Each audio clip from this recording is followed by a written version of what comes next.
रॉय 139 बार मर चुका था और हर बार उसी सुबह दोबारा जिंदा हो जाता। वही दिन, वही हादसे, सब कुछ वैसा ही। लेकिन इस बार 139वीं बार वो पहले से ज्यादा तैयार था। जैसे ही उसकी आंख खुली, उसने झुककर पहली बार को चकमा दिया, जूते पहने और दूसरी बार भी आसानी से बच गया। अगला बार आने से पहले वो पहले ही नीचे झुक चुका था। हर बार, हर एंगल, हर सेकंड, सब उसे याद था। कातिल की हर चाल अब उसके लिए एक रटी हुई किताब जैसी बन चुकी थी। रॉय ने आराम से कॉफी बनाई, एक घूंट लिया और जैसे ही कातिल सामने आया, गरम कॉफी उसके चेहरे पर फेंक दी। लेकिन कहानी यही नहीं रुकी। अब आया हेलीकॉप्टर। उसमें बैठा था दूसरा कातिल, एक भारी गैटलिंग गन के साथ। रॉय खंभे के पीछे छिप गया। उसे पता था पहली बर्स्ट में पहला कातिल मारा जाएगा और ठीक 8 सेकंड बाद वो गन जाम हो जाएगी। 8वें सेकंड में रॉय बाहर निकला और एक चाकू सीधा फेंका, जो जाकर उस कातिल के सिर में ढंसा। गन अब फायर नहीं कर रही थी। उसकी गोलियां अब एक तरफ धीरे धीरे घूम रही थी। रॉय उस लाइन को फॉलो करता हुआ सुरक्षित बाहर निकल गया। असल में उसे ये अब तक नहीं पता था कि ये सब लोग उसका पीछा क्यों कर रहे थे। उसे बस इतना मालूम था,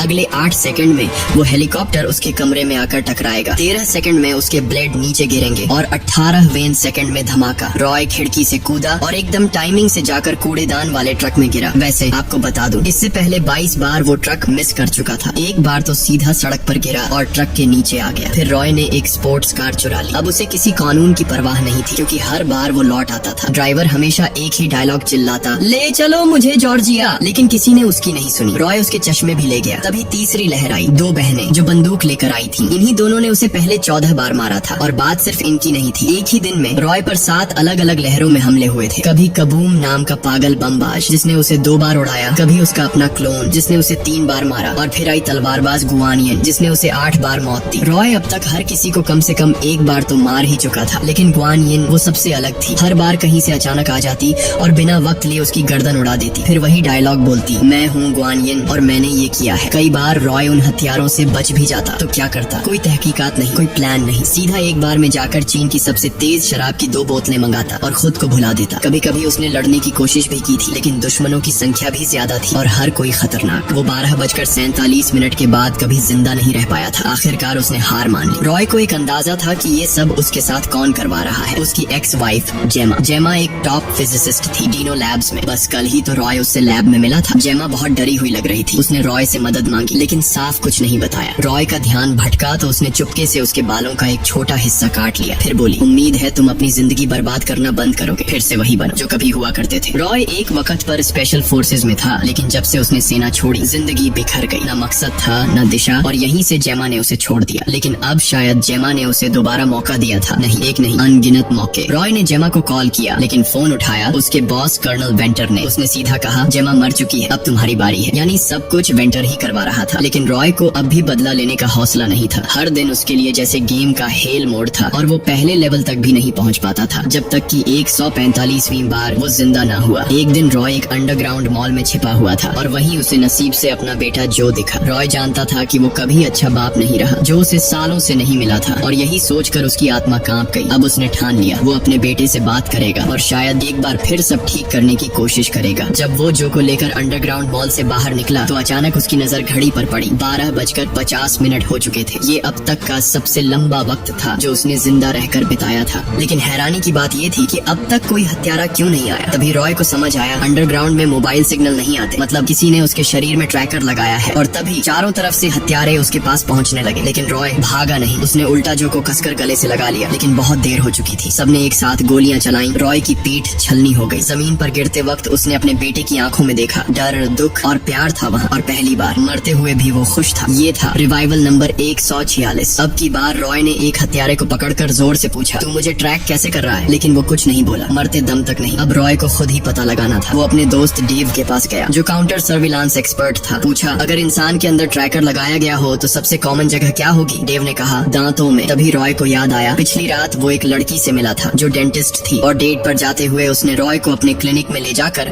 उसके दांतों में कुछ किया था। रॉय भागा और बाथरूम में जाकर खुद ही अपने दांत उखाड़ने लगा। हर दांत निकालते ही एक घूंट शराब पीता, दर्द से कराहता, पर रुका नहीं और आखिरकार एक दांत से ट्रैकर मिला। अब रॉय को हथियारों की चाल पहले से पता चल जाती थी। उसने उसी दांत को बतौर चारा इस्तेमाल किया। एक एक करके उन्हें बुलाया और मार गिराया। अब उसका अगला निशाना था वेंटर। वो डायनो लैब्स में छुपा था। रॉय अपनी गाड़ी तेजी से चलाते हुए डायरेक्ट लैब की बिल्डिंग से टकराया, लेकिन गाड़ी दीवार से टकराई और वो वहीं मर गया। अगली बार जब रिवाइव हुआ, प्लान और ज्यादा शातिर था। इस बार गाड़ी खाली थी और अंदर था सिर्फ बम। जैसे ही गाड़ी गेट पर पहुंची, जोरदार धमाके के साथ सिक्योरिटी चेक पॉइंट उड़ गया, पर वो सोच भी नहीं सकता था कि सिक्योरिटी हेड अचानक उसके बगल में आकर खड़ा हो जाएगा। फिर से ट्राई करो। तीसरे ट्राई में रॉय ने अपने क्लोन असैसिन को मार गिराया, फिर उसी का भेष बनाकर उसका आईडी कार्ड इस्तेमाल किया और बिल्डिंग में घुस गया। लिफ्ट में चढ़ा जो सीधे टॉप फ्लोर जा रही थी, लेकिन अंदर पहले से एक गार्ड था जिसने उससे आईडी मांग ली। रॉय ने कार्ड स्वाइप किया, लेकिन पता चला कि उसके पास उस फ्लोर का एक्सेस नहीं है। अगले ही पल उस गार्ड ने रॉय को वहीं मार गिराया। अब चौथा ट्राई। इस बार रॉय ने लिफ्ट में घुसते ही गार्ड को शूट कर दिया, लेकिन जैसे ही लिफ्ट के दरवाजे खुले, सामने पूरा सिक्योरिटी दस्ता तैयार खड़ा था, गन ताने हुए। रॉय ने बिना वक्त गंवाए खुद को गोली मार ली। सब हैरान रह गए। पांचवें ट्राई में उसने फिर गार्ड को मारा, लेकिन अब उसे लिफ्ट में कैमरा नजर आया। यही वजह थी कि बाहर के गार्ड्स हर बार उसे पहले से पकड़ लेते थे। छठवां ट्राई। इस बार रॉय ने गार्ड का वेश पहले ही ले लिया ताकि कैमरा उसे पहचान ना सके। वो बिना रुके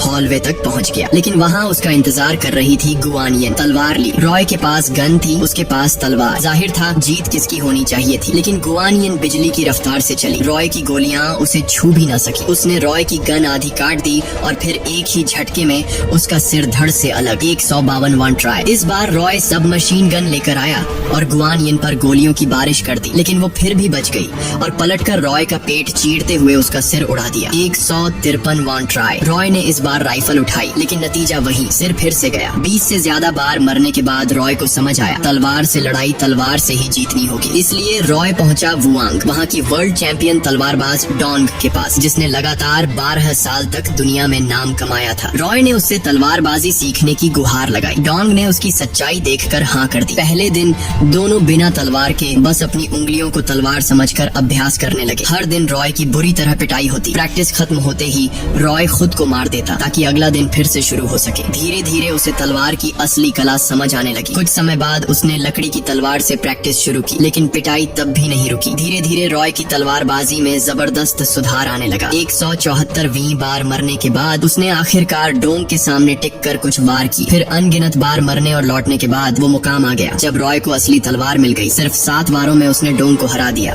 रॉय ने डोंग को सम्मान पूर्वक धन्यवाद कहा और वापस डायनो लैब्स की तरफ बढ़ा। वहाँ उसका सामना फिर से ग्विन से हुआ। रॉय ने बंदूक नीचे रख दी, दीवार से तलवार उठाई और शांत खड़ा हो गया। ग्विन ने तेज हमला किया, लेकिन रॉय एक पर्वत की तरह स्थिर रहा। सिर्फ 2 वारों में उसने ग्विन के बालों की एक लट काट दी। फिर लड़ाई और तेज हुई। रॉय ने अपना बायां हाथ पीछे बांध लिया। अब वो सिर्फ दाएं हाथ से लड़ रहा था। ग्विन उसके सामने टिक ही नहीं पाई। उसकी तलवार बार बार ग्विन की गर्दन को छूती रही और आखिर में रॉय ने उसे गिरा ही दिया। तभी वहाँ आया कर्नल वेंटोर, सफेद बालों वाला बूढ़ा आदमी जो लड़ाई में ज्यादा तेज नहीं था। रॉय ने उसे भी तुरंत काबू कर लिया। दर्द से कराहते हुए वेंटोर को समझ आ गया रॉय इतना ताकतवर क्यों बना। वो सब कुछ उसकी एक्स वाइफ जैमा का काम था। मरने से पहले जैमा ने डायनाब की आखिरी तकनीक इन्फिनिट रिस्टार्ट मशीन को एक्टिवेट कर दिया था। वेंटोर ने तो इस तकनीक से दुनिया पर राज करने की प्लानिंग की थी, लेकिन जैमा ने रॉय को गिनी पिग बना दिया ताकि वेंटोर को रोका जा सके। फिर वेंटोर ने एक डरावनी सच्चाई बताई, मैंने तुम्हारे बेटे जो को मरवाने का इंतजाम कर दिया है। शायद अब तक बहुत देर हो चुकी है। रॉय बुरी तरह घबरा गया। उसने वेंटोर को वहीं खत्म किया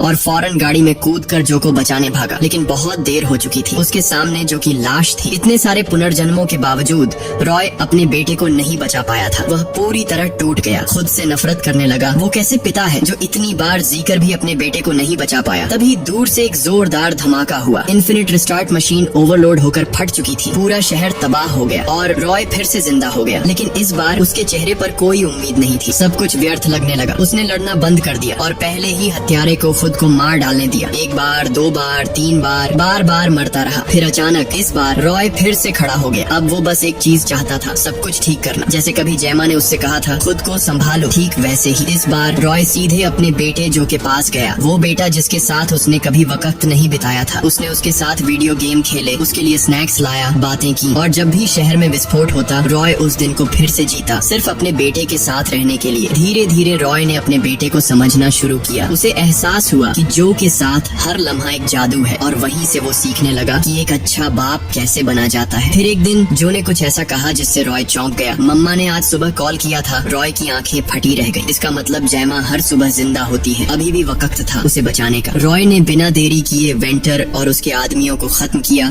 और लैब की ओर भागा। उसने सिक्योरिटी फुटेज देखा। जैमा को 7:14 पर मार दिया गया था और रॉय हर सुबह ठीक 7 बजे उठता था। यानी उसके पास जैमा को बचाने के लिए हर दिन सिर्फ 14 मिनट थे। अगली सुबह जैसे ही रॉय उठा, उसने वक्त के साथ दौड़ लगाई। वो हेलीकॉप्टर में कूदा और सीधे लैब की ओर उड़ान भरी। 7:10 पर वो लैब पहुंच चुका था। 7:12 पर उसने गैटलिंग गन से सारे हथियारों को 10 सेकंड में खत्म कर दिया। 2 मिनट बाद वो लैब में घुसा और हर दुश्मन को मिटाता चला गया। और ठीक उस पल जब वेंटर जेमा को गोली मारने वाला था, रॉय ने उससे पहले ही ट्रिगर दबा दिया। वेंटर गिर पड़ा, जेमा बच गई। जेमा दौड़कर रॉय से लिपट गई और धीमे से बोली, मुझे पता था तुम कर लोगे, लेकिन ये अंत नहीं था। मशीन अब भी फटने वाली थी। जेमा ने कहा, इसे रोकने का एक ही तरीका है, किसी को इसके कोर में जाना होगा, पर जो जाएगा शायद कभी लौट न पाए। रॉय ने जेमा को देखा, फिर जो को याद किया। अब वो टूटा हुआ आदमी नहीं था, अब वो एक पिता था, एक पति था, जो अपनी फैमिली के लिए सब कुछ कुर्बान कर सकता था। बिना किसी डर के रॉय उस मशीन की ओर बढ़ा, कोर के अंदर गया और फिर एक चमकदार रोशनी ने उसे निगल लिया। स्क्रीन पर अंधेरा छा गया और फिर सब कुछ शांत। जरा सोचो दोस्तों, अगर आपको भी हर दिन दोबारा जीने का मौका मिले तो सबसे पहले क्या बदलते? सोचो और कमेंट में जरूर बताना। और दोस्तों, अगर आपको ऐसी ही दमदार कहानियों वाले लॉन्ग वीडियो पसंद आते हैं तो कमेंट में जरूर बताना। हम ऐसे ही मजेदार वीडियो लाते रहेंगे। अब मिलते हैं अगली धमाकेदार वीडियो में। Thank you for watching.